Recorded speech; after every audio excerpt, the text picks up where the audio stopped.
Collaborative's YouTube channel for those that want to watch after the fact but couldn't be here with us today.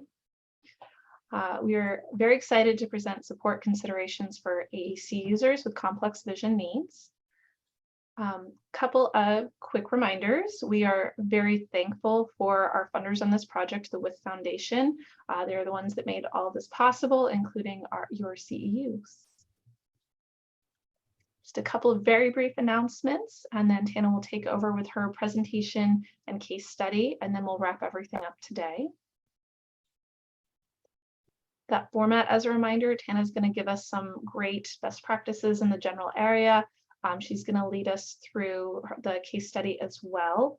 And then we look forward to having participation in the group discussion today on the case that we're talking about. Just a brief reminder as you're watching the webinar to please close any applications or other websites you have open that might be taking up some of your bandwidth or resources. That helps to make sure that the video is coming in smoothly and clearly.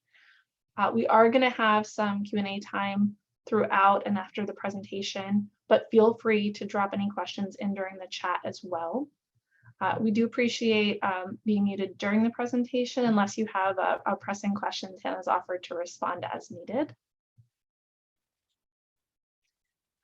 We did want to invite everybody to participate in a survey that's going on simultaneously with this project. We are looking at professional development opportunities in AAC and the impact on professional competence in the area. It is not a requirement to participate. Your CEUs will come to you either way, but we do appreciate that. That link was also included in your email, but we have it here for you as well. For today's session, our presenter is Ms. Tannalyn Neufeld. Tana is a licensed speech-language pathologist with over 15 years of experience working with complex communicators and their families. She presents nationwide on AAC and other topics related to complex communication via both professional and parent development workshops and webinars. She's the founder and director of AACccessible.org, a nonprofit organization that's driven to improve global access to AAC through education, advocacy, awareness, and action. Clinically, Tana has extensive experience supporting the youngest and most emerging communicators in homes, clinics, and hospital settings. She also works with young adults as they transition out of pediatric settings and into the community, focusing on helping support teams in growing their awareness, understanding, and the efficacy in supporting ongoing and ever-changing communication needs during this unique life stage. Tana has had the fortune of supporting many communicators with significant vision differences, including CVI, low vision, and blindness, and has dedicated her professional development study to improving the advanced understanding of and service to individuals with multiple special needs. For that, Tana, I'm going to turn this over to you, and thank you for joining us here today. Yeah, thank you for having me. I'm thrilled to be here. Give me a shout out in the chat if I don't sound good at any point. I'll do my best to tell the internet to behave itself as well. As Carolyn indicated, we're going to be talking about complex vision today. And with that, we're obviously not going to have time to make anyone in the room an expert on the topic, but I'm hoping that we can give you some fabulous starting points in order to get you feeling a little bit more comfortable in this area that can be quite challenging to navigate regardless of the age of the communicator you're supporting.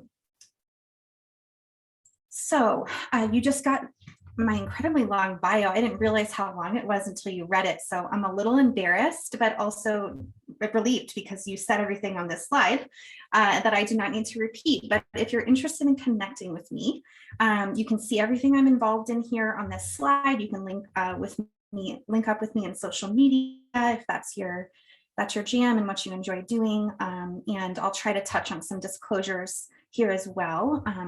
As Carolyn mentioned, I am the founder and director of Accessible, which is a nonprofit 501c3 website-based organization. And we focus a lot on offering courses similar to this fabulous series that you're participating in, but also just providing low cost and free resources for anybody who is interested in learning about AAC and related support needs for the communicators who benefit from those tools and strategies. I am receiving an honorarium for today from the funding sources that we linked in the beginning. And so that's a financial disclosure, but I do not receive any financial compensation from my nonprofit participation. You're going to see a lot of resources that I share today on the nonprofit website.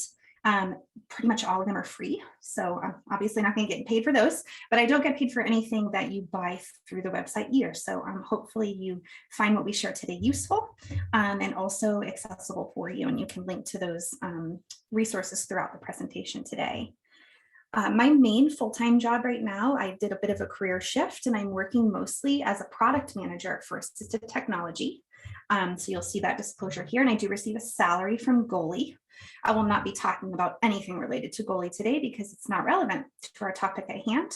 And I'm also a private AAC consultant. I have my own practice and I do some side work supporting families and communicators virtually for their AAC needs. So any questions about any of that, you know how to find me. And I believe our hosts are going to share my contact information in a follow-up email as well. I did post the handouts in a file attachment form there in the chat for you, but if you're in need of them, you can use this short URL here on the screen. You can scan the QR code, or you can sit tight and wait for the email follow-up that will come and give you an attachment of these handouts. You'll have two versions. One of them is a big, nice big size for anybody who needs that, and then there's also a notes version as well. All right. So our learning objectives, as outlined in the course description, are twofold. We're going to describe at least two key impacts of at least two common vision challenges that many of our complex communicators who use AAC may face. We're going to talk about more than two, but we hope that you can at least describe two of the impacts of some of these common conditions on some of the clients that you serve.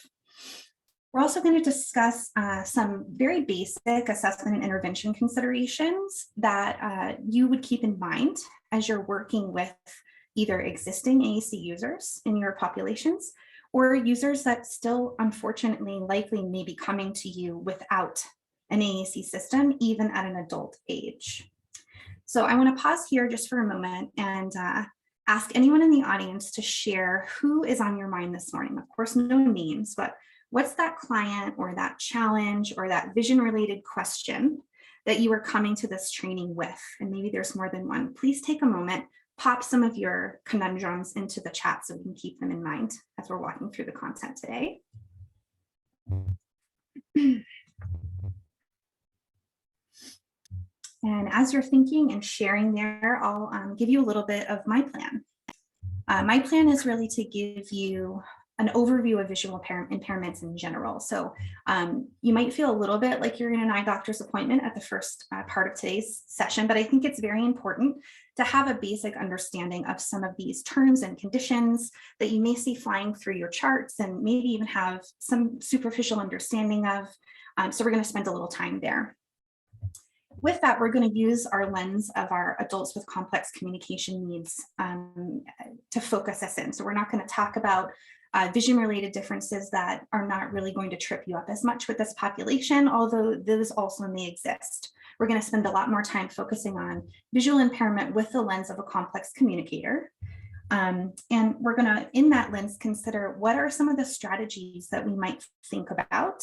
And remember, I'm not a vision expert. I'm a speech therapist and apparently a product manager now. So I do not come to the table with the vision expertise of a vision professional. And so you're going to hear a lot today, me emphasize how important it is for us to team on this topic.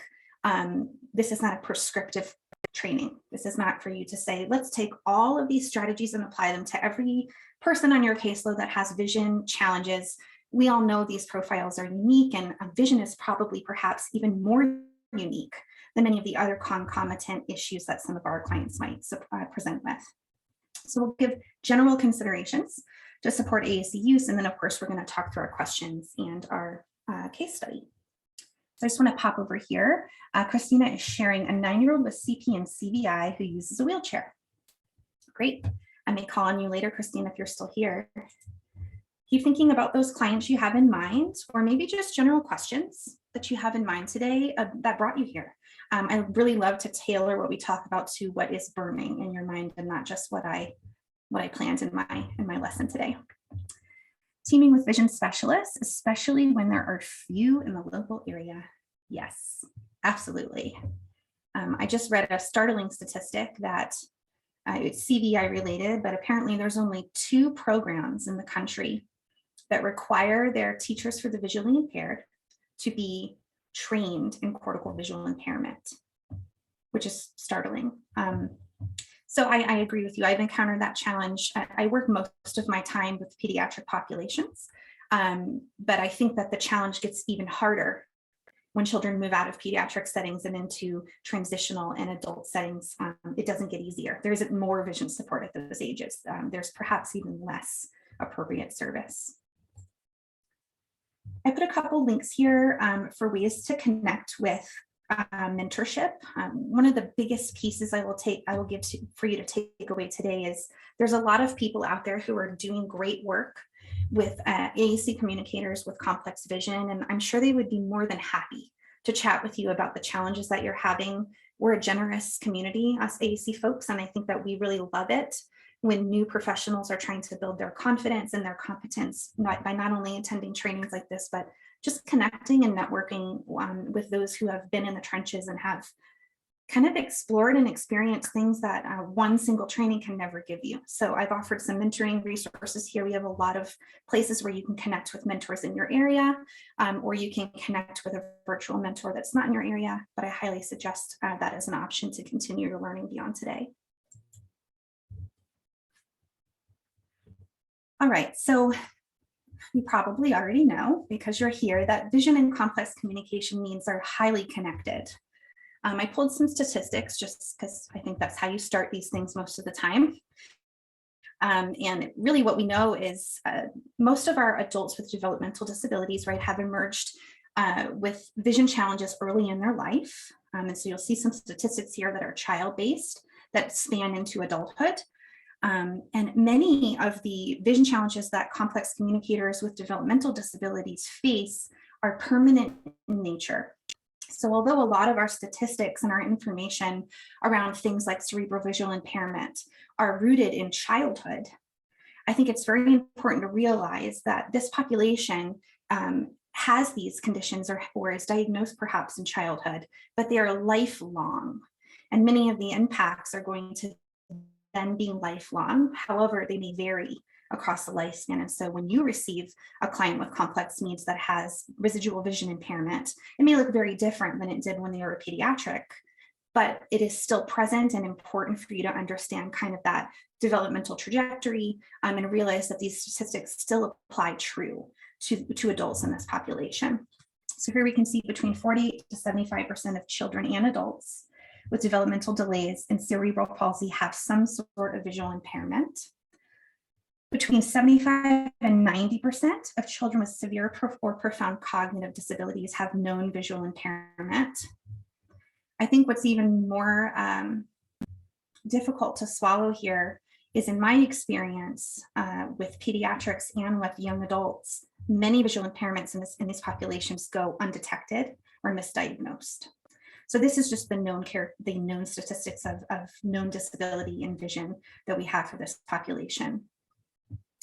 We also need to think about, in addition to this, that with age, vision changes, right? So as you are a child and you have a diagnosis of a visual impairment, you are still susceptible to vision-related changes, or excuse me, age-related changes in your vision.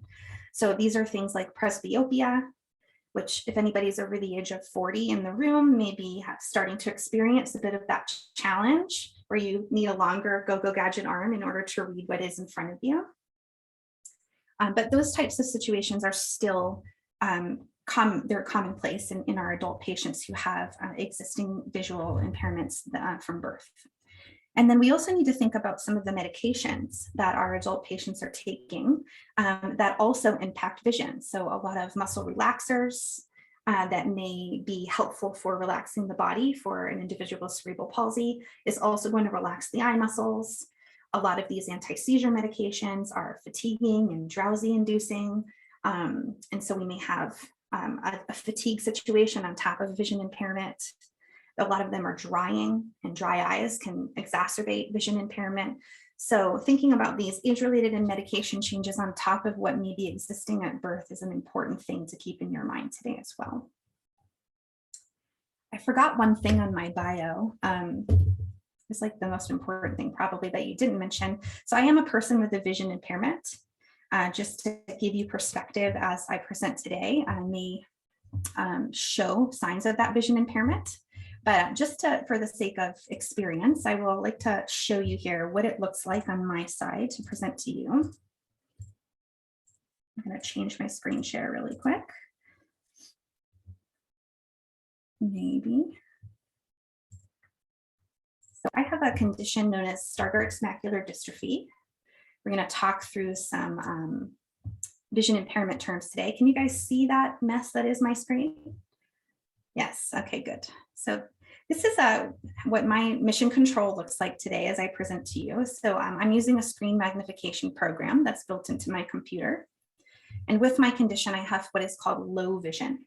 So I have a condition that is not correctable by lenses, and it results in damage to my eye that then results in damage to my ability to see details in my central visual field, which is where everything you do with 2D information, including symbols and print, faces, driving cars, all of that has to do with central vision. So I use the screen magnifier to live my life. And some of your patients may also be using tools like this if they have low vision or similar challenges. I'm going to stop making you sick now and go back to the normal view. Hopefully that looks better. All right, so let's move forward then and start talking a little bit about how we see. So I just mentioned I have a macular condition.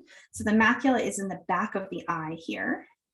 If you've worked with patients who've been survivors of premature birth or had brain bleeds or eye bleeds in their histories, they may also present with challenges in the macula. But I just want to use this element of our talk to talk a little bit about the differences between types of vision impairment. And the next slide is going to pick a little bit up on this as well. So in order to see, right, light is super important. Light is the reason we can see. And we take it in, we receive light through our lens, through our pupil. And then we start to make sense of it using these little cells in the back of the eye on the macula, which are called photoreceptors. You probably heard rods and cones if you've ever studied vision at all in the past. So those are the things that are dead in my eyes. The photoreceptors don't work very well. That may be true for some of your clients with different visual impairments related to the macula as well. But many times there's a challenge with the lens. So there's something different about the eyeball itself or the lens that's causing an issue with receiving visual information. Or there may be an issue with the fluid in the eye or with the covering of the eye, like the cornea. And so all of these types of visual challenges that have to do with the eye being different or missing some element of importance are called ocular impairments, right? Have to do with the eye, they're called ocular impairments. And so they usually interrupt the ability to receive visual information because that takes place in the eye. Once we start dealing with challenges with the macula or the retina, the back of the eye, and challenges with the optic nerve, which may result from brain differences at birth or injuries that have occurred, that's where we're starting to see conditions that affect the transmission of the signal from the eye to the brain. And then this is the piece that we really see a lot in our populations with complex communication needs. And that's the element of the processing that occurs in the brain, right? So we may have clients that present to us with eyes that look fantastic. And I don't know if you've experienced this in your practice, but I get a lot of interview report, oh, yeah, the vision's fine. And then I'm looking at this body and this person that has obviously survived many injuries to their brain. And I know that that's not true. It can't be true. There's probably more risk for that patient of having visual processing challenges than meets the eye, for lack of a better pun. So we want to really pay a lot of attention to this processing piece. But we know that people with complex histories and profiles can also have these concurrent ocular challenges. If you want to watch an incredibly cheesy but informative video on how to actually explain sight to others, I've linked one here for you on the slide. It's from like Bosch and Lomb. It's trying to sell you like eye drops or something, but I think it's really very informative and well done. So take a gander. It's about 2 minutes, I think. So ocular, again, has to do with the eye, anything that is going awry with the parts and processes in the eye itself. And then cortical, or more recently, we've been referring to this as cerebral, has to do with that processing what I see. So even if my eye is receiving and transmitting, if my brain is not processing and making sense of what I see, then my visual impairment is cortical. My particular visual impairment is not cortical, it is ocular, but we're going to talk a lot about cases where there is cortical visual impairment involvement today. There's also some labels here on this slide that I think are important to understand because some of them have some overlap and many of them are flashing up on your patient's charts, right? Probably normal vision. So what does it mean to have normal vision? Really, that means that you have acuity and processing and movement of your eyes that is within typical range. And your vision does not impact your activities of daily living. You can have eyesight differences that are corrected by lenses or contact lenses and still have normal vision, because when you're corrected, you reach the functional level of most people in the world, and it doesn't have an impact on your daily living. If something is not corrected by lenses, LASIK surgery, contacts, that's where we start to move past the normal vision label. And we get into some of these other characteristics here. So a visual impairment is anything that is presenting a functional challenge to an individual that cannot be corrected by any medical interventions. So it's an existing either ocular or cortical challenge that glasses cannot bring forward a functional level of vision, and therefore activities of daily living are impacted. And visual impairment has a range of severities, just like a lot of what we work with in our field. People who have low vision, like myself, have visual acuities between certain numbers. So if you've been to the eye doctor in the last forever years of your life, you've probably gotten an eye exam and they use that chart with the giant E on the top, and it's called the Snellen chart. And you probably get a number. Who wants to throw their vision number out in the chat for me? This is where you get to brag about your vision. And I get to be like, oh, that's so nice. No. Anybody have 20/20 in the room? Probably most of you, 20/40, 20/60. So anything between 20/20, you can get better than 20/20, by the way. Christina's there. 20/20, great. We're going to use you as an example. So Christina has 20/20 vision, and that means that when she stands 20 feet away from something, she sees it like she's 20 feet away from it. And if Carolyn has 20/20 or Julie has 20/20, they're going to see something just like Christina if they're all 20/20. So I have 2200. So that means when I stand 20 feet away with Christina, what I see looks like it's 200 feet away for Christina, right? So if I've got like a really nice, poster 200 feet away and 20 feet away, Christina's going to see that 200 feet poster the same way I see it at 20 feet. And that's what acuity ratings are. It's about distance and it's about clarity. And so when someone has a vision impairment, they have 20/60 or below in their vision. So 20/60, 20/80, 2100 is kind of counterintuitive, right? Because as the number goes up, the vision capacity and acuity goes down. And so then they're going to eventually get to this point where they have what's called low vision. You're welcome, Christina. So when you have low vision, that means that you're not really totally blind. You're partially sighted. So you have vision that's residual, left over from whatever ocular impact that you've had. However, you can't function at a distance, either for reading or for distance vision, the same way someone with typical vision can. And so when you're partially sighted or you have low vision, Corrective lenses do not bring your vision where it needs to be. They might help a little bit, but they don't bring it there. And then you need to rely, of course, on adaptations and technology to help you navigate your world. So you saw a little bit of my technology. There's tons of different assistive technologies that some of your patients may be using. But I think it's really important to understand that low vision, probably like with me, you came in and you probably didn't know I had a vision impairment, right? And most people don't know I do. And I have a severe vision impairment, but it's kind of an invisible vision impairment, because unless I'm trying to do a task, you can't really tell that I'm having difficulty seeing. And I think that for a lot of our adults with complex communication needs, we know they have challenges because they present with other physical challenges.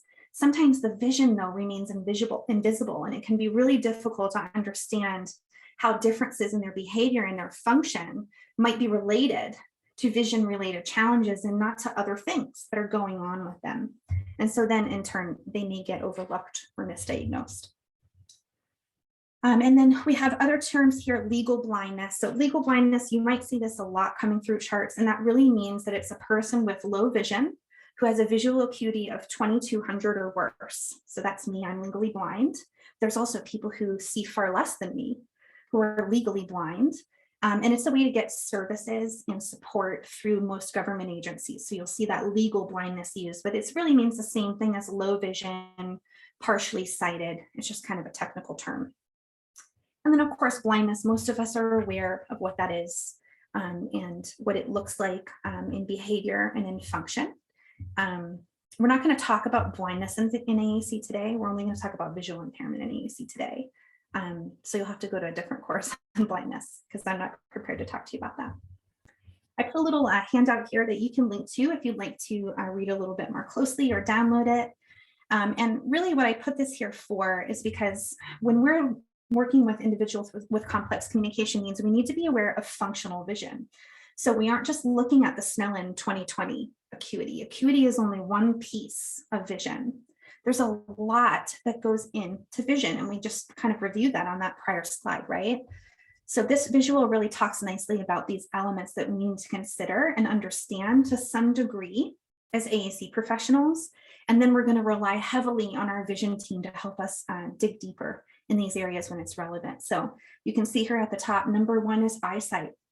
We've talked about acuity already, but in order to have functional vision, you also need to be able to focus on things, right?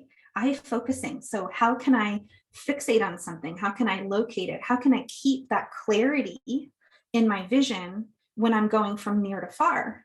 Anybody who uses bifocals or transition lenses maybe gets a little bit of this experience as you're trying to move your visual focus from near to far or far to near. But that focusing piece is huge in order to use your vision functionally. We also need to be able to use our eyes together. Eye teaming, right? That's convergent use of eyes. It's really important for reading and near tasks like looking at symbols on an AAC device. And it's highly impacted by not just the environment and the way that materials are presented, but also the person's oculomotor function. So if you've read charts on your patients who may have had conditions affecting the muscles of their eyes, you've seen oculomotor as a word come through. And you need to be able to control those eye muscles in a smooth and graded fashion in order to use those eyes together. And there's other elements that go well beyond my scope of competence related to eye teaming.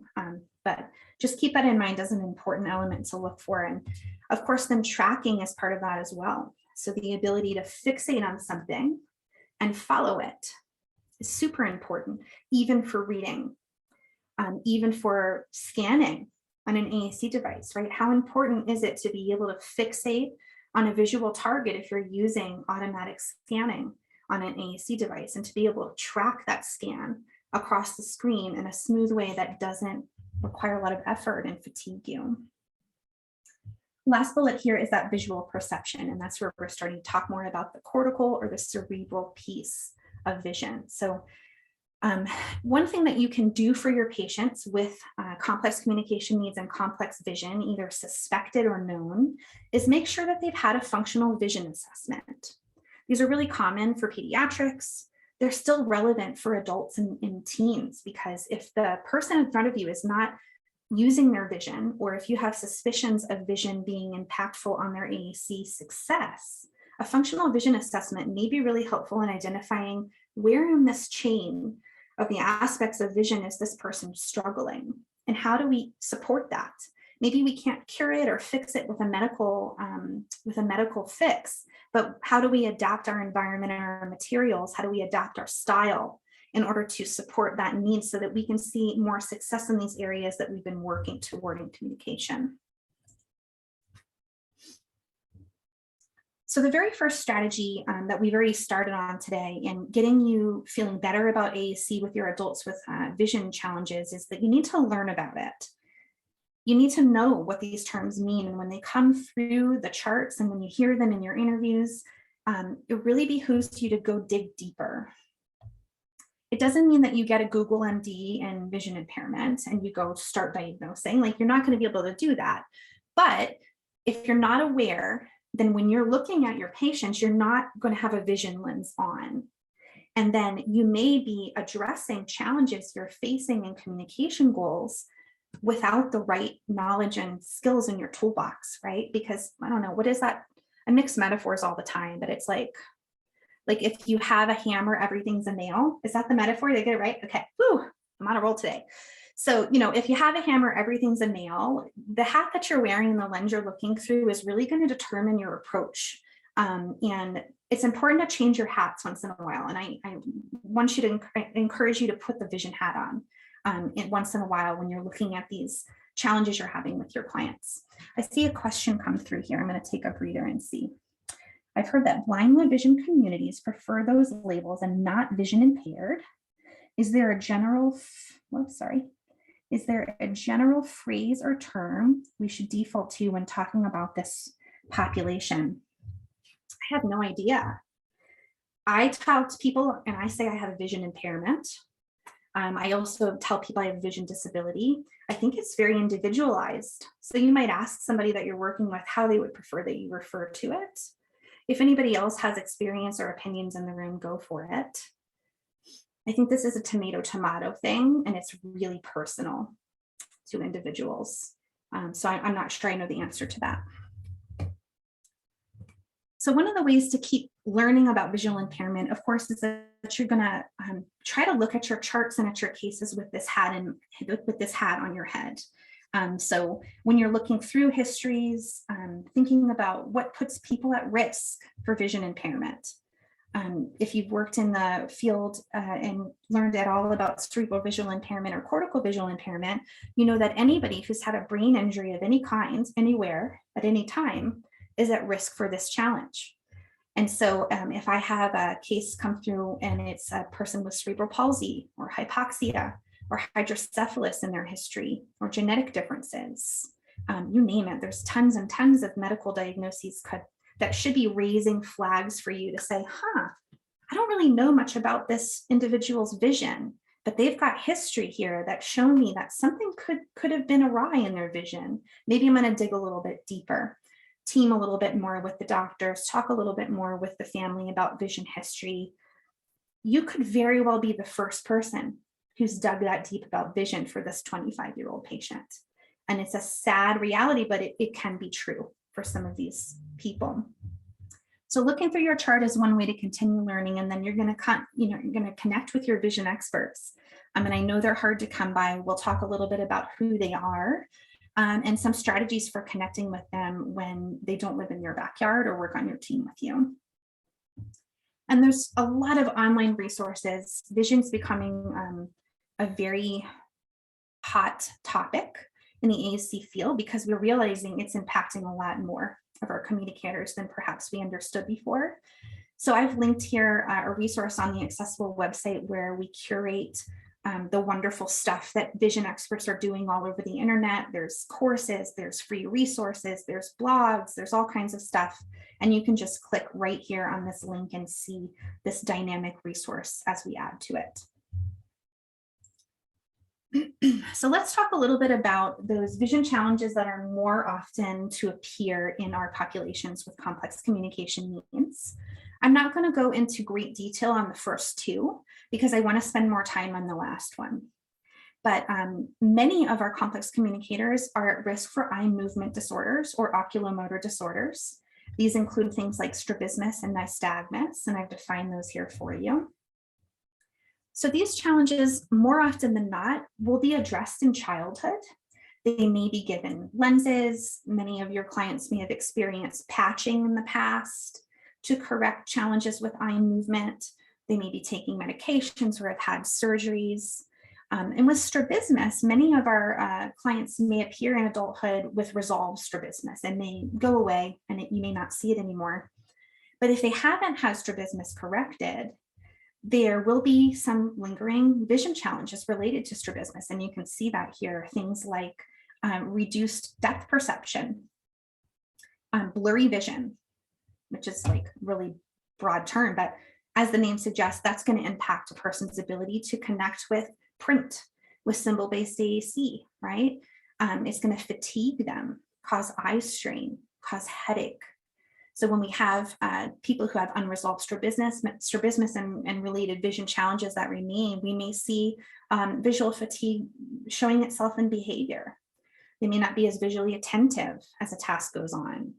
We all get really tired as the day goes on, right? And when you have a vision impairment and you're using your vision to learn and to communicate as well, right? So think about that. I only have to use my vision to do stuff like this with you, but when I'm talking to you, I don't need to use my vision. I can actually look over here.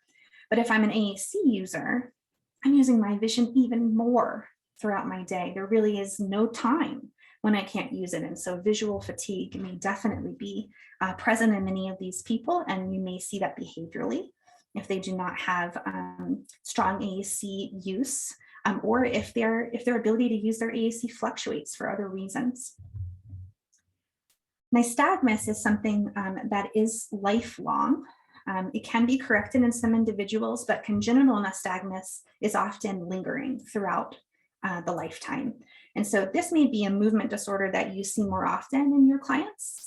And maybe it's been resolved to some degree with some of these medical interventions, but still may have some residual challenges for those clients. And so you can see some of the impacts here and some of the responses that we can do as teams to help individuals who are struggling with these challenges. And I think it's really important to understand the supports, not because you're in charge of kind of managing them as the AAC professional, but if you know that a child has, or an adult has nystagmus, and you're working with them on achieving a communication skill through visual means, it may be important for you to understand how helpful visual breaks can be, how to look for signs of fatigue in that individual so that you know when to time your breaks so that they are helpful in promoting your goals and in keeping them in a positive state of mind as they're learning. There's another really important piece here, this understanding the null point at the very last bullet. And in nystagmus, what you may notice is individuals will have a position of their head or their body that allows them to have the best stability for seeing with the constant movement that their eyes are doing. So that's called the null point. And many of these patients identify this on their own. They understand how to hold their head best in order to see. So if that's down here, we probably don't want to redirect that position as an AAC professional in order to get them to look at something we're trying to teach. We instead may need to modify our presentation style and our teaching style in order to meet that patient where they are at their most comfortable point of sight, their most comfortable perspective. So you might work with vision professionals and with the communicator themselves, if they're able, to help you understand as a support partner how they see best with this condition and what you can do to present materials, present yourself socially in a conversation, present a shared item that you're talking about, whatever the task is. How do you adjust you so that that learner or that communicator can engage with you with less fatigue and effort? I'm going to pause here before I move on and just check in on the chat. Nothing yet? All right. So if you'd like to learn more about eye movement disorders, both what they are, what they look like, and how to consider teaming and supporting them, you can link to that here. We're going to move on to one more ocular challenge called refractive errors. Yes, I did spell that right. You look at like a word and you're like, that's not how you spell that. It is how you spell it, but it doesn't look right. So refractive errors are a fancy way of saying that the light that's coming into the eye is being changed in different ways based on the structure of the eye. Sometimes the eye is too short, sometimes the eye is too long, and that changes the way that the light is refracted and processed in the eye. So these should look very familiar to you if you've ever been to the eye doctor: nearsightedness and farsightedness, right? Myopia and hyperopia. These are common in people with cerebral palsy and other developmental differences, these refractive errors, and many times they are corrected by lenses, or they're corrected to a functional degree by lenses. And so there's not a lot that we do for these refractive errors as support partners, unless somebody remains with a low vision impairment, either because of this error only corrected to a point, or because they don't wear their glasses, because they refuse. You guys have anybody that you work with that refuses to wear their glasses? Sometimes it's too overwhelming, right? And they're struggling to keep their glasses on. And so if they don't have those glasses on, they could have a significant visual difference, even just being nearsighted or farsighted, which seems really benign to you and I, right? But it's because you wear your glasses and you're able to improve your vision with those lenses. And if someone is not, then how do we adapt for that need? And that might mean for a nearsighted person, we need to allow them to have their AAC closer, right? So we can't mount it well across the table or on their wheelchair arm far away from their face. We may need a flex mount to be able to allow them to view it from a comfortable distance because they prefer not to wear their glasses. Or if they're a farsighted person, it's the opposite problem. How do we present our AAC or present ourselves or our materials at a viewing distance that is optimal for them when they're not wearing their glasses? All right, this is where I want to spend most of the rest of our time. It's 10:45 in my time. Can you remind me when you're supposed to be done with the talking piece? The time difference thing makes my head smoke, like I can't.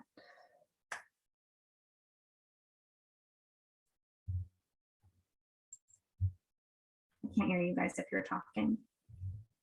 I see you talking. Yeah, sorry about that. We had it outlined for the first 50 minutes or so, but you are welcome to continue with your presentation. Okay, cool. Well, we'll pick up with our case. It'll kind of blend into this. And then we'll leave some time at the end for questions. So the third condition that I wanted to chat with you guys about today, it's not an ocular condition. The first two that we spoke about, the eye movement challenges and refractive challenges, are common ocular impairments for children and adults with developmental differences, mostly with brain-based developmental differences where there's a known brain injury. We haven't really had a chance to talk about the relationship with vision and autism, but there is one. And I encourage you to go dig in the resources that I presented on helping you understand more how vision differences present themselves in people with autism, who you are likely serving as adults as well. But we're going to talk about a third vision challenge that is present in individuals who have had a brain-based developmental difference, such as cerebral palsy, Down syndrome, and other genetic challenges. And that's cerebral visual impairment or cortical visual impairment. I don't have time to teach you everything about CVI, but I gave you a ton of resources, including this document here that highlights the characteristics of CVI. This is the leading cause of visual impairment in children, by the way, and it is between 35 to 55% statistic rate of incidence and prevalence in people with cerebral palsy and other brain-based differences. So huge, huge thing to keep your eye on. CVI, as we talked about in the beginning, is one of those cortical visual differences, which means that it has nothing to do with the eye. Sometimes people with CVI can have eye differences as well, or ocular impairments, but CVI is a brain-based challenge. And with that, there's two facts to keep in mind. The first one is CVI can change because of neuroplasticity. So individuals with CVI can improve over time and learn to process visual information differently. They need adaptations and teaching to do that. So that's the two-pronged approach. We need to teach these individuals the salient features of what they're looking at so that they can make sense of what they're seeing. And then we, of course, need to adapt learning and communication along the way as well, because as they're learning to see or interpret what they see, they still need to be able to explore and play read, communicate, right? So there's adaptations and direct interventions that are provided. And then the second prong of CVI is that even though it is a condition that changes, it is a lifelong condition. There is no cure for CVI at this point in time. So there are treatments and they do change individuals' vision up to a point. However, there are likely CVI residual effects present in adulthood for some of the individuals that you are working with. There is a CVI assessment battery that's very popular and evidence-based in the field of vision professionals called the CVI range. I'm sure you've heard of it. We can't talk about it, we don't have time today, but you can go learn about it and understand that there's 3 main phases of CVI. With any luck and with great support, the individuals that you are supporting in adulthood are in phase 3 or have resolved their CVI. That would be amazing. But they're probably in phase 3. However, in phase 3, it's hard to know unless you're assessing them where they are in their skill set. And phase 3 CVI individuals still have residual vision impacts that we need to keep in mind. And I'll go through those as we talk about our strategies here.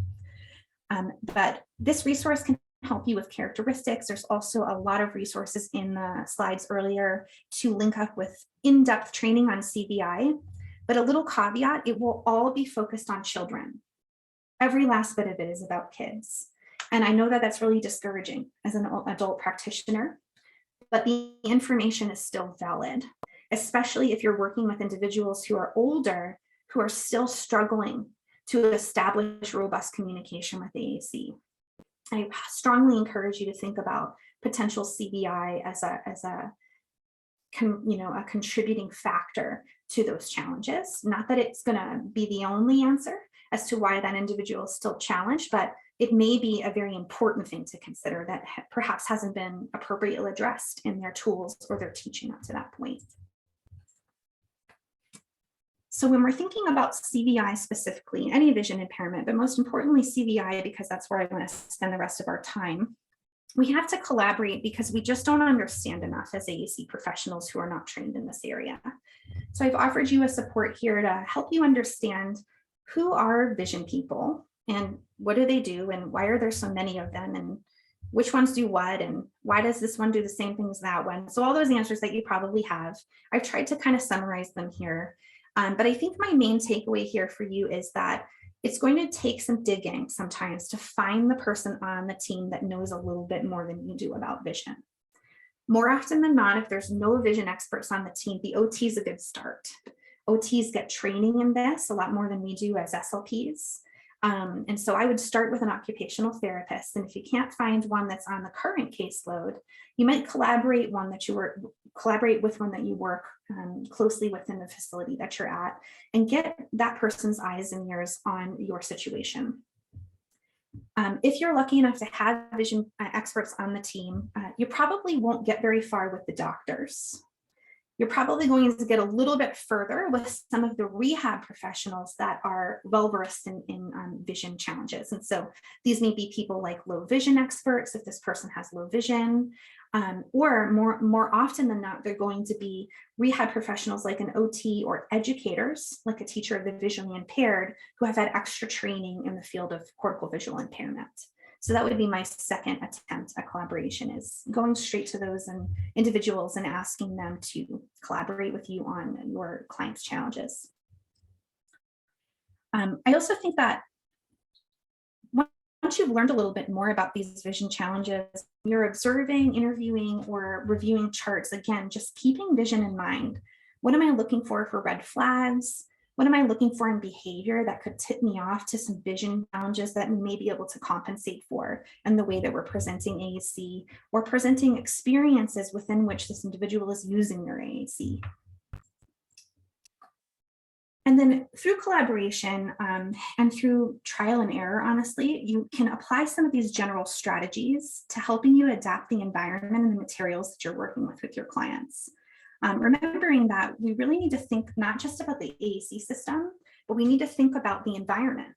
So how do we work with our vision team with our OT, with our family of these clients who have worked and supported them throughout their lives, and with the clients themselves to help them access their life, because we don't really talk about things that we can't do. So if I'm in a group home, for example, and I can't access the cooking facilities because they're not visually supportive for me, I'm not going to be able to participate in that activity, and my communication goals with my AAC device during that time are going to fall flat because I am not motivated or do not have the right opportunity to participate in that social activity. So thinking a little bit about both is important. And I think that through your self-guided learning and collaboration and trying things out, you will find that some of these strategies are going to be supportive of your client's needs. And again, this isn't prescriptive, but we're going to walk through a couple elements to think about. They're listed here on your slide for you. And they may be things that you can bring to your vision team members and suggest, hey, could we try some of this and see if it's going to be helpful? So the first thing here is representation. And that's really, how am I going to represent language on an AAC system, right? What symbols am I going to use and how am I going to present those symbols? Do we have anybody in the room today who's thinking about a pre-literate adult that would be willing to share some snippets? Or is everybody working with adults who have functional literacy skills? I know Christina's got a 9-year-old on her mind, but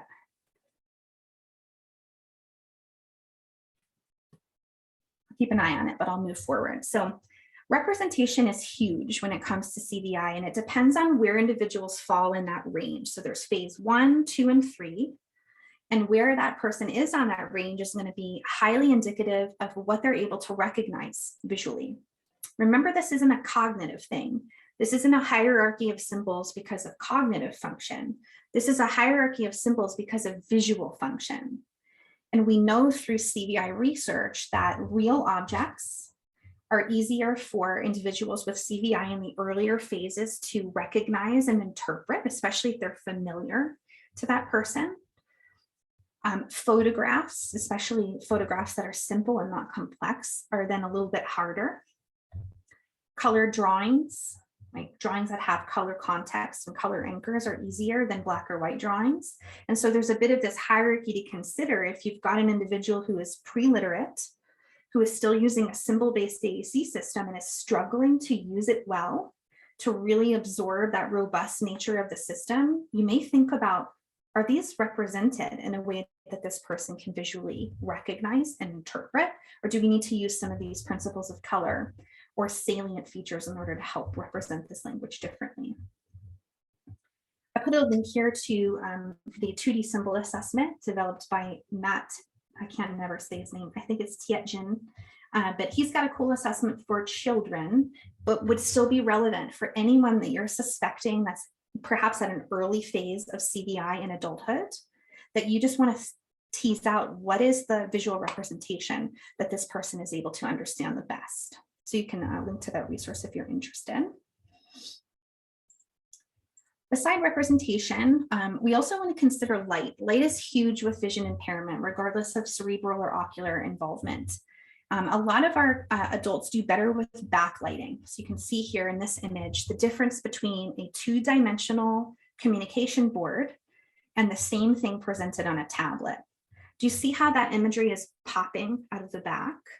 So backlighting is very supportive of people with different types of visual impairment. It's helpful for those who are having a hard time recognizing or attending to visual information at all.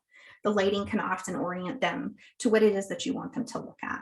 So you might want to think about if you have a light tech system with your adult client, would the high-tech version of that system be supportive because of the backlighting and because of the saturation of the colors that are presented there?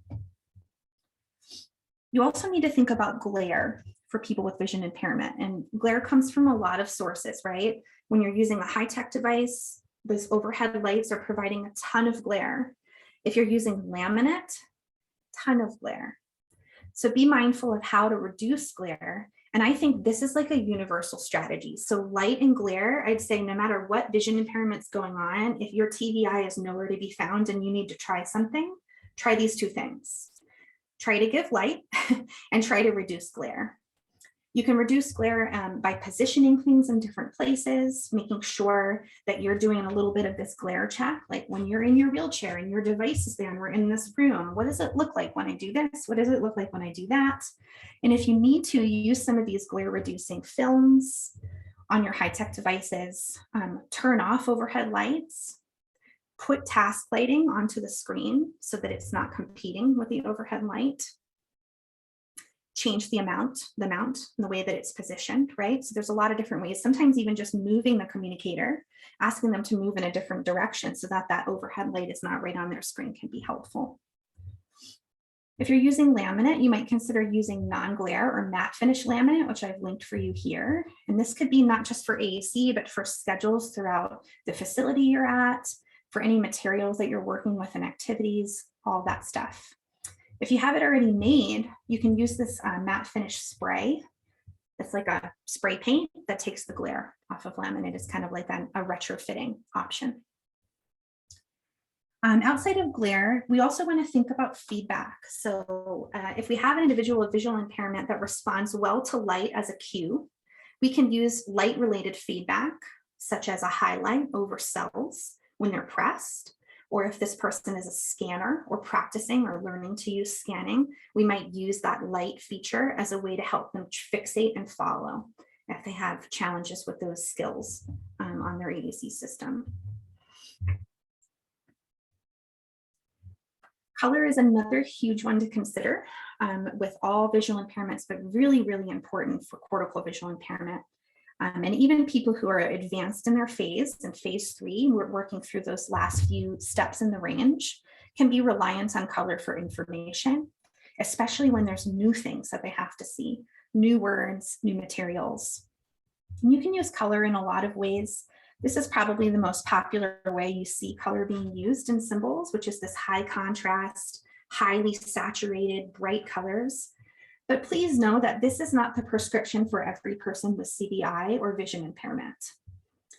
This could be quite complex and overwhelming for many people with vision impairment, and also not very informative, because if you take a look, the symbols are pretty silly and don't really make a lot of sense to many people, especially if they're new. And so you want to consider, how do you use color for your client? What color do they need more often, because it's the color that they tend to focus on best? Or do we want to use color for new information? Do we want to use color to separate information? And we'll see a couple examples in the complexity slides coming up. What we know for sure in CVI research is that colored graphics, such as this red apple, provide a lot more support to people with cerebral visual impairment than black and white.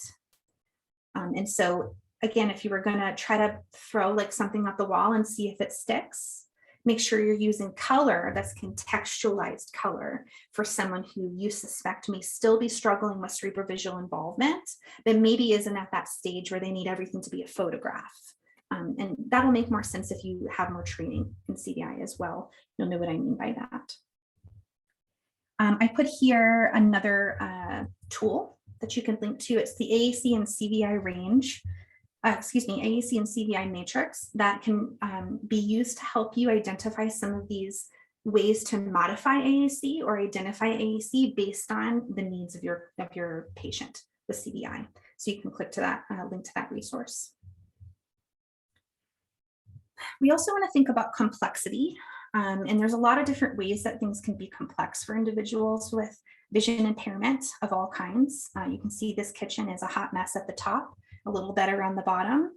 But really what complexity means is when I'm visually impaired, it's very difficult for me to perceive things in a busy environment. And that difficulty is a continuum. And so you want to think about how to reduce complexity both in the AAC system and also in the environment, or in you as the partner. I put a couple examples in the next slide that we'll kind of breeze through. But some of the main ways that you can address complexity is by limiting the array, right? So if you've got a large array on your AAC display, how do you limit it? Something like this shows limiting, where you're using hide and show on your system to create some space and some simplicity on your display without removing vocabulary, really. You're still providing the motor plan, but you're hiding and showing based on the person's complexity needs. Another way is to use distributed grids instead of cluttered grids. So here you can see all of these yellow items, blue items, et cetera, are all grouped in one place. And that can be difficult then to use color as an informative cue, right? So if I'm thinking about a keyboard display, this is all one color. If I'm looking for my vowels, it's probably hard to find them because they're all the same color. And so if I know that complexity is a challenge for my communicator, I may want to use color in a distributed array here to highlight my vowels. And that would mean that A would be perhaps green, and so would I, and so would O, et cetera. And you'll see this built into a lot of this keyboard-based symbols, keyboard-based systems. So thinking about maybe distributing color or distributing my visual cues that I'm using to support navigation on the device is more helpful than a cluttered or grouped arrangement as far as complexity goes. Another way to help with complexity is to use spacing. And so here you can see this grid has black wide borders. So there's more space in between the buttons.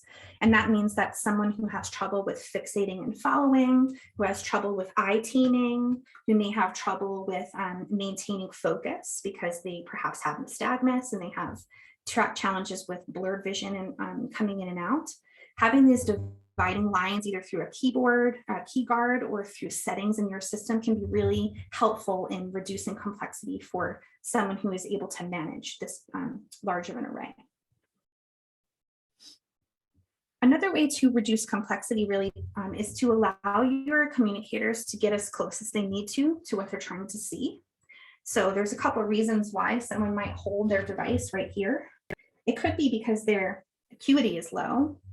It could also be because their visual field is different and this is their null point. This is the way that they have more focus. But also when you look closer at something, the things around it go away. All of a sudden your complexity is more focused and you're able to look at something as if it's presented more simply. And so you may want to allow your communicators more mobility and flexibility in the way that they view their AAC. If you're noticing that they're showing you a preference, they're usually going to be really good about telling us what they need, but they may be doing that through their behavior. All right, the last two pieces we'll talk about before we jump into a case and questions are field considerations. If you remember from your neuroanatomy training, if you're an SLP in the room, field cuts can happen when the brain has been challenged by injury, even at birth. And so you may need to be considering field differences for your adults and adjusting according to those differences.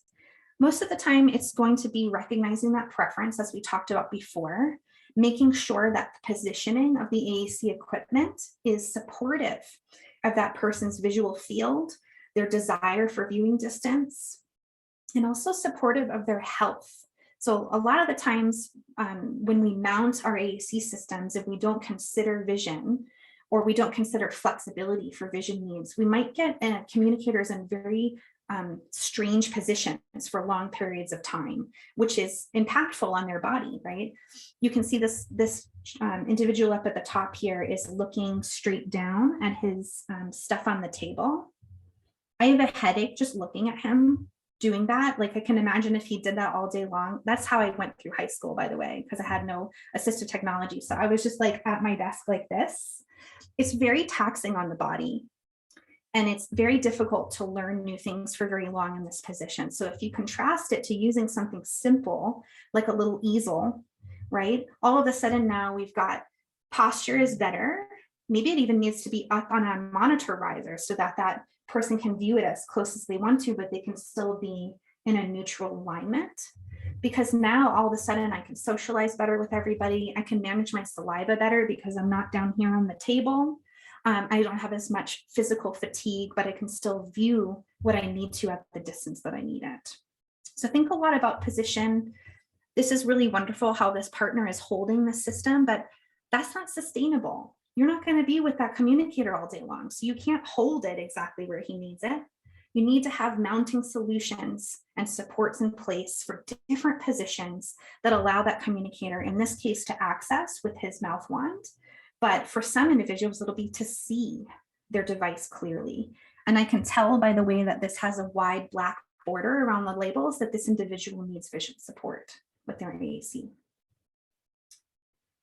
So mounting options are great for that. And then just presenting your visual materials in a way that accounts for field is really helpful. The last one we'll talk about is time.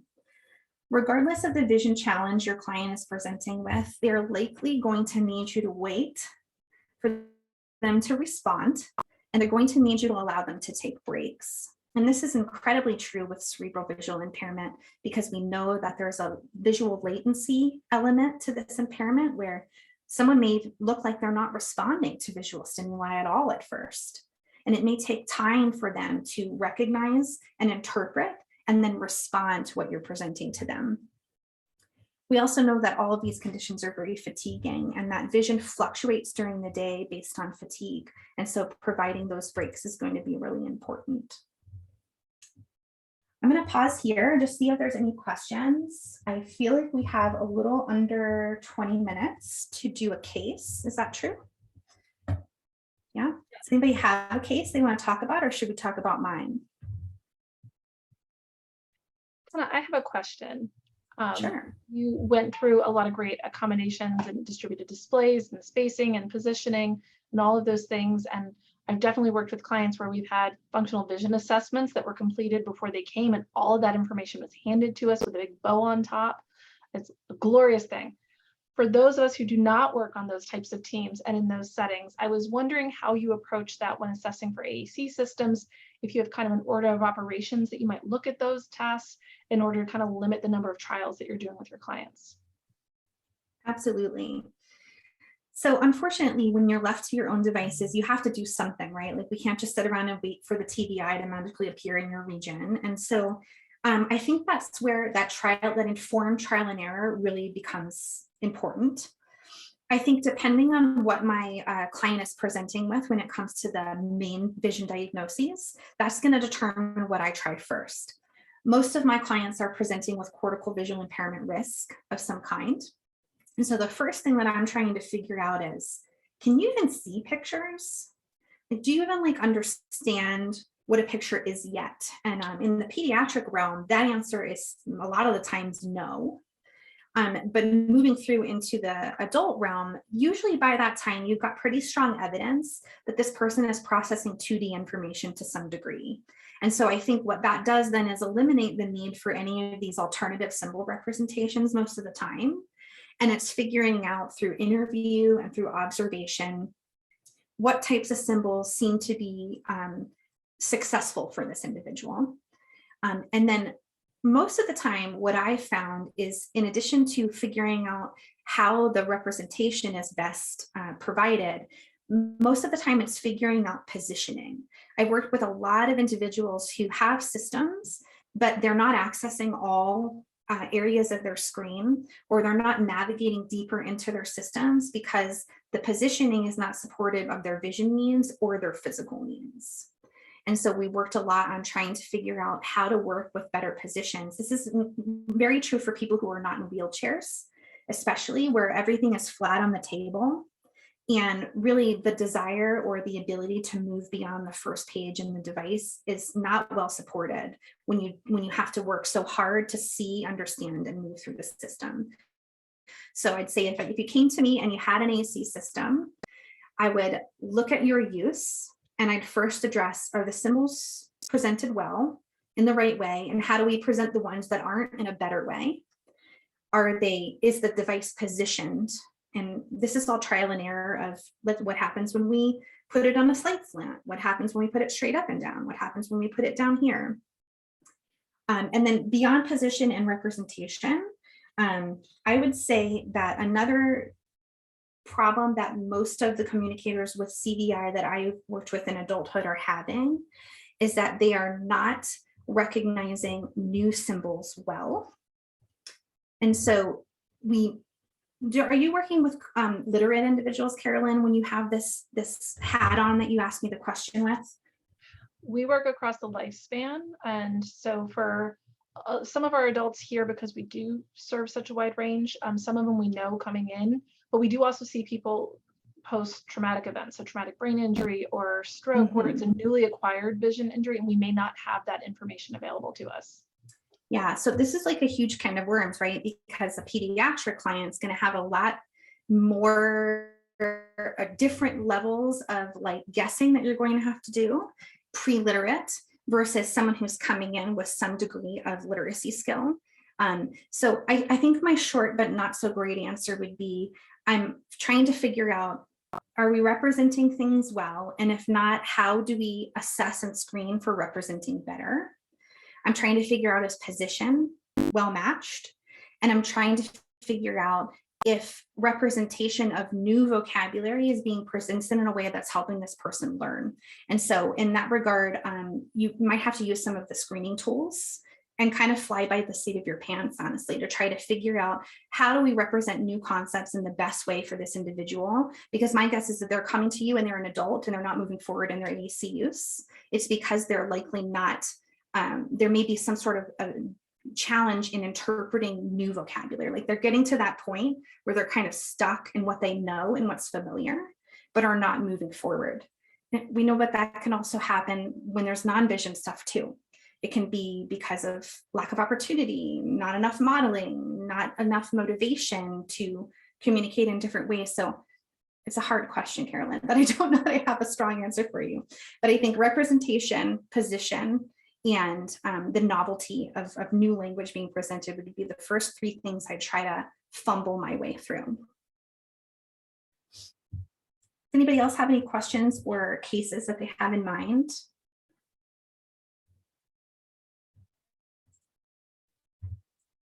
I want to mention too that I think some of the most challenging cases come to you where you have no vision information and they also have no AAC system in place. Do you have any of those on your mind, Carolyn, at this time? Yeah, and they range in age. Honestly, my go-to for individuals who present that way is to figure out what type of partner-assisted scanning I can give them right now. Like right now, what can I give you? Visual and auditory, just auditory, we have to kind of tease that out.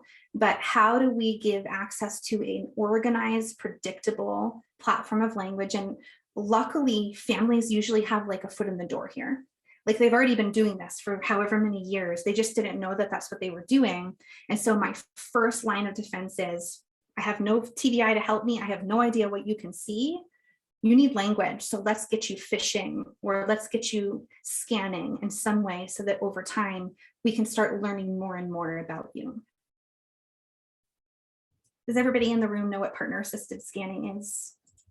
If not, chime in, we'll talk more about it, but I'm going to move to the case quickly then, maybe if I can find my slides again.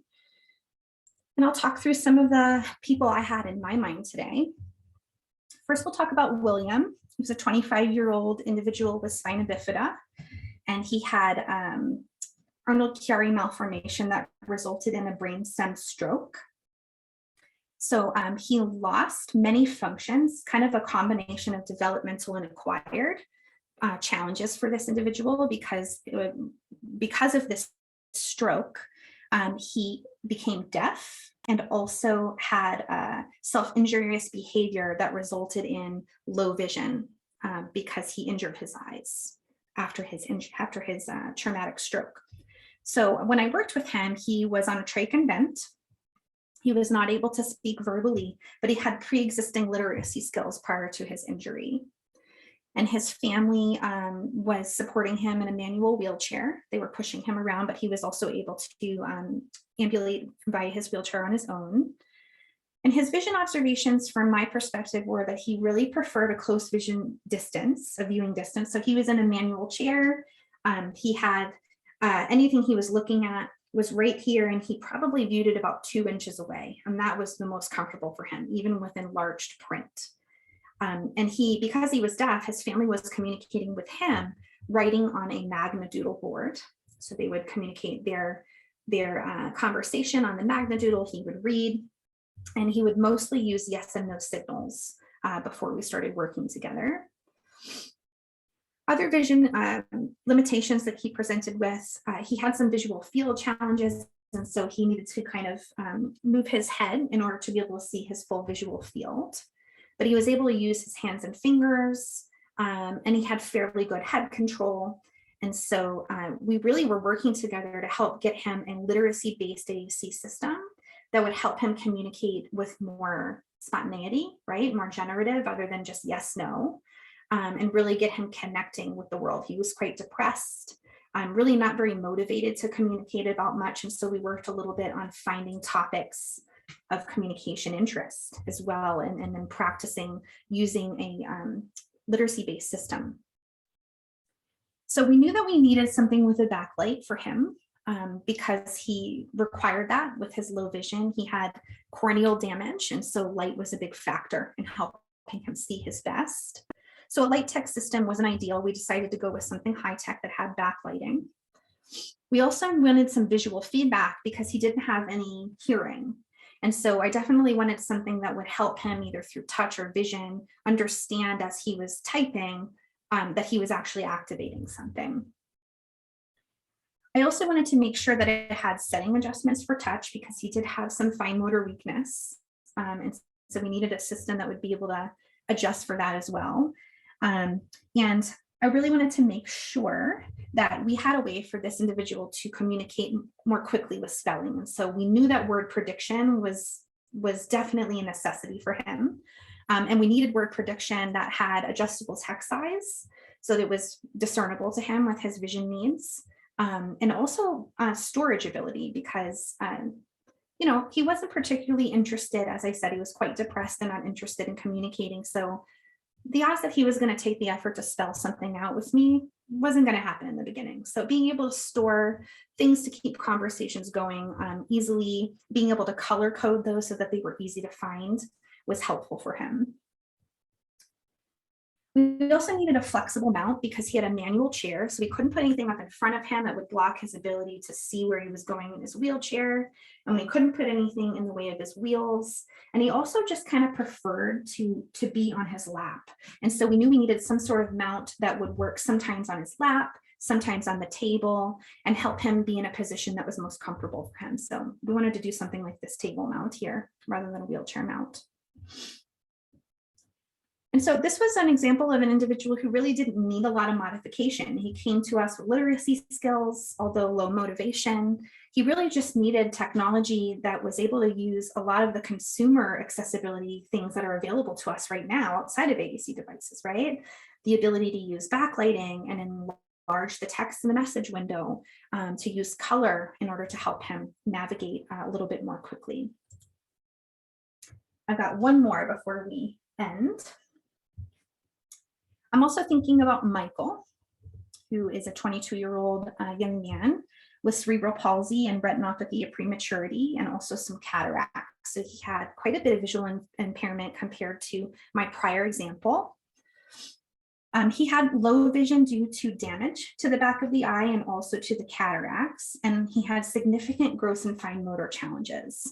He had spastic CP, so he was positioned in a motorized wheelchair, and he had discovered that if he was able to put his hands under his lap tray, he had a lot more control over his upper body. And so that's where he preferred to rest during his waking hours when he was moving about the world, is with his hands under that lap tray. And he used a manual wheelchair, as I said, with very good head control. Excuse me, not manual, power wheelchair. He had some functional literacy skills, although they weren't as strong as Williams. And his visual observations really were that this is an individual who needed a lot of visual support. He needed a screen reader. He used JAWS. I don't know if anybody works with anyone who uses JAWS, but JAWS is a program that not only shows you magnified screen, but also reads out loud for you. And he was considered legally blind, so significantly more acuity impacts than the prior example. His communication goals really were just to continue improving the complexity of his language, getting faster at communicating with his AAC device. He had a Pathfinder, which is the dinosaur that's pictured here on the bottom right-hand corner. And he used a combination of auditory and visual automatic scanning with 2 switches to access his Pathfinder. So these little lights, I don't know if anybody's ever used a Pathfinder, they're really, really old, but these little lights will pop up and scan quadrants. So he did quadrant, row, column pattern in his scanning. And the lights were what oriented him to his language. He had memorized the display. He wasn't able to see these tiny little buttons on this Pathfinder. So he had to use a combination of lights and auditory cues to understand where his words were. So an example system for an individual like him that would bring him into this new AAC era would be something like the accent here on the screen, which uses the same software that the Pathfinder uses, but really provides the benefit of backlighting and has a lot more flexibility when it comes to providing feedback. So instead of that little tiny red light, all of a sudden now we've got a touchscreen display that can visually highlight quadrant rows and columns and ease the visual demand of using scanning. We knew that he needed auditory feedback though, mostly for clicks and also for some novel menu options that were a little bit too small for him to track. So we needed a system with that feedback and we needed it, of course, to be able to accept switch scanning because that was his access method. Obviously needed to have word prediction, not only for rate, but also because his literacy skills were still developing. And again, we needed to consider positioning both for glare, which is a huge problem for individuals with cataracts. Glare is a huge problem. So we needed to make sure we had a protector and a positioning option for that. And he needed to be able to use his chair. So we needed a mount that helped him maintain that head control he needed to access his switches the way that he accessed his device. It needed to be at the right position, but also movable so that he could navigate his chair when he wasn't using his device and not run into people. All right, I think I managed to finish just on time. If there's any remaining questions, I'll hang out. Otherwise, it was a pleasure diving very quickly into this topic with all of you today. Please reach out if you want to keep talking to me about anything further. Thank you so much, Tana, for all that information. That was wonderful. A couple of really quick announcements, you guys. Julie's going to drop for me this link as well in the chat. We have a post-session survey as well, helps to give feedback on content, format, and how much this will inform your practice. So we appreciate anybody's time they take to complete these surveys. We wanted to remind you that next week, same time, same place, September 7th now, 12 p.m., we will have Navigating Alternative Access Options for AAC device with Macupress OT. We did create a Qualtrics survey for anyone who does want to submit their own case study. That link is here. It's also up on our UCF Echo website as well. And if you are looking for ASHA CEUs, we're going to be sending out a newsletter following the session. It will have the CEU form attached. You only need to complete the form once, no matter how many times you're participating in the series. And you can respond to that email and send it on back to me, and we will file that for you. Finally, here's all our contact information. Tana is also, as she said, available for questions directly. Julie and I are located right here as well. Thank you, everybody who joined us today, and hopefully we see some of you back next week.